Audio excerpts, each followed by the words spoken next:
नमस्कार दोस्तों, मैं शिवम कुमार पांडे आप लोगों का एसपी क्लासेस में स्वागत करता हूं। दोस्तों आज हम क्लास 10th एनसीईआरटी साइंस का प्रकाश का चैप्टर देखेंगे, प्रकाश का परावर्तन तथा अपवर्तन।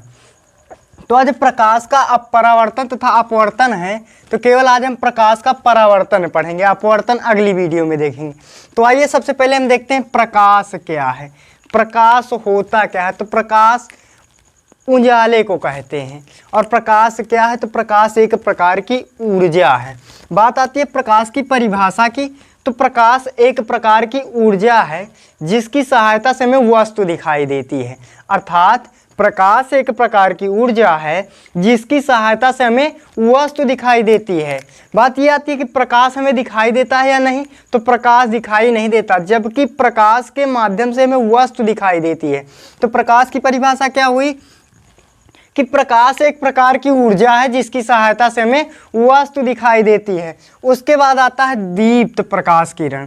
दीप्त प्रकाश किरण, अदीप्त प्रकाश किरण, ये क्या होते हैं? तो दीप्त प्रकाश किरण उन्हें कहते हैं जिसके पास स्वतः प्रकाश होता है, अर्थात जो स्वयं प्रकाश उत्पन्न करते हैं। वह प्रकाश किरण जो स्वयं प्रकाश उत्पन्न करती हैं दीप्त प्रकाश किरण पुंज कहलाती हैं, दीप्त प्रकाश किरण कहलाती है। जैसे सूर्य, सूर्य के पास खुद का प्रकाश होता है। लालटेन, लालटेन खुद प्रकाश बनाती है, उत्पन्न करती है। विद्युत बल्ब, विद्युत बल्ब, बल्ब भी अपना प्रकाश देती है। उसके बाद आता है अदीप्त। क्या आता है? अदीप्त। अदीप्त क्या होते हैं? जो दूसरे के प्रकाश से, वह वस्तुएं जो दूसरों के प्रकाश से प्रकाशित होती हैं अदीप्त वस्तुएं कहलाती हैं। जैसे हो गया हमारा चंद्रमा। चंद्रमा के पास खुद का ऊष्मा व प्रकाश नहीं होता, वो सूर्य के ऊष्मा व प्रकाश से प्रकाशित होता है। पृथ्वी, क्या हुआ? पृथ्वी, पृथ्वी भी के पास भी अपना ऊष्मा व प्रकाश नहीं है। उसके बाद आता है मेज। मेज रखी, उस पर कोई प्रकाश की किरण पड़ेगी तो तुरंत परावर्तित करेगी आदि। उसके बाद आता है प्रकाशिक माध्यम। चलिए देखें, जिस माध्यमों से होकर प्रकाश का अधिकांश भाग गुजर जाता है उसे पारदर्शक कहते हैं। जिन माध्यमों से होकर प्रकाश का अधिकांश भाग गुजर जाता है उसे पारदर्शक कहते हैं। जैसे वायु हो गया, जल हो गया, कांच हो गया। वायु, जल, कांच, इनसे क्या होता है? अधिकांश निकल जाता है। अधिकांश का मतलब होता है आधे से कम भी हो सकता है और आधे से ज़्यादा भी हो सकता है और आधा भी हो सकता है। उसके बाद आता है पारभाषक। ये क्या होता है? जब जिस माध्यम से प्रकाश का आंशिक भाग गुजर पाता है, जिन माध्यमों से प्रकाश का आंशिक भाग गुजर पाता है उन्हें क्या कहते हैं? पारभाषक कहते हैं। जैसे घिसा हुआ कांच, गंदा जल, इनसे आंशिक ही प्रकाश उस पार जाएगा।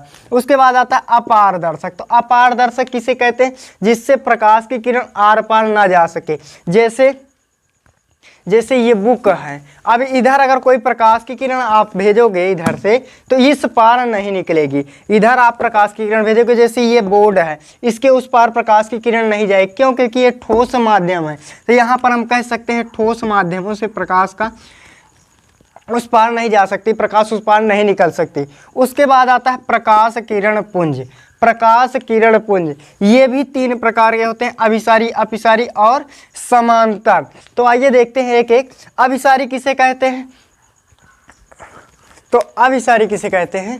तो जब कोई प्रकाश की किरण किसी एक बिंदु की ओर आती हुई प्रतीत होती है, जब कई प्रकाश की किरणें किसी एक बिंदु की ओर आती हुई प्रतीत होती हैं तो उसे हम क्या कहते हैं? अभिसारी प्रकाश किरण पुंज। कहीं से भी आए, चारों तरफ से एक ही बिंदु पर आए, उन्हें हम क्या कहते हैं? अभिसारी प्रकाश किरण पुंज। उसके बाद आता है अपसारी। अपसारी किसे कहते हैं? तो जब कोई प्रकाश की किरण किसी एक बिंदु से चारों ओर जाएं या आएं, उन्हें हम क्या कहते हैं? अपसारी प्रकाश किरण। उसके बाद तीसरा आता है समांतर प्रकाश किरण। तो समांतर का मतलब क्या होता है? थोड़ा सा समझ लें। समांतर का मतलब क्या होता है?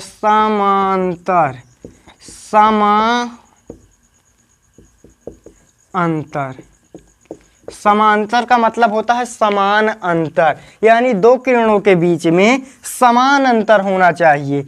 जैसे एक प्रकाश की किरण ये गई, एक प्रकाश की किरण ये गई, ये दो एक दूसरे को कभी नहीं काटेंगी तो समांतर होंगी। उसके बाद आता है प्रकाश के गुण। प्रकाश के गुण किसे कहते हैं या प्रकाश के गुण क्या होते हैं?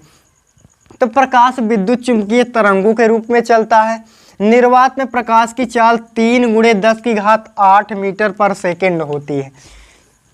ये क्वेश्चन कई बार पूछा जाता है। प्रकाश में निर्वात में प्रकाश की चाल 3 × 10⁸ मीटर पर सेकेंड होता है। कहीं कहीं पर इसको 3 × 10⁻⁻⁰ मीटर सेकेंड इनवर्स भी लिखा रहता है। तो दोनों सही है। कैसे सही है थोड़ा सा देख लें। जैसे 1/2 है, अगर इसको हमको अंश के रूप में लिखना है तो 2⁻⁻1 लगा देंगे, क्योंकि इस 2 को ऊपर ले गए तो इसकी घात यहाँ पर कितनी थी? 1 थी, तो यहाँ पर आएगा तो इनवर्स लिख जाएगा। इसी तरह 2⁻2 हो तो इधर जाएगा तो क्या हो जाएगा? 2⁻2 हो जाएगा। और अगर अब ये 2⁻2 है, इसको बटे में लाना चाहेंगे तो 1/2 हो जाएगा। इसलिए कभी कभी ये जब मीटर सेकेंड को ऊपर लाते हैं तो इनवर्स लग जाता है। अगला है प्रकाश सरल रेखा में गमन करता है। प्रकाश एक सरल रेखा में गमन करता है। ठोस तथा द्रव माध्यमों के तल से प्रकाश का परावर्तन हो जाता है। परावर्तन का मतलब लौटना होता है। परावर्तन का मतलब लौटना। आगे पढ़ने वाले हैं।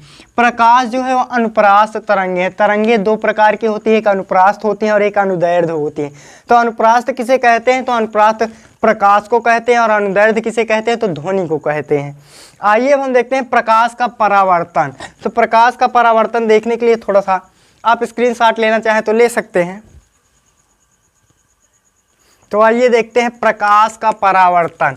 तो प्रकाश का परावर्तन किसे कहते हैं? ये मान लीजिए कोई पॉलिश या चांदी का तल या ठोस तल या खुरदुरा पदार्थ है, जिसे M1 व M2 मान लिया गया है।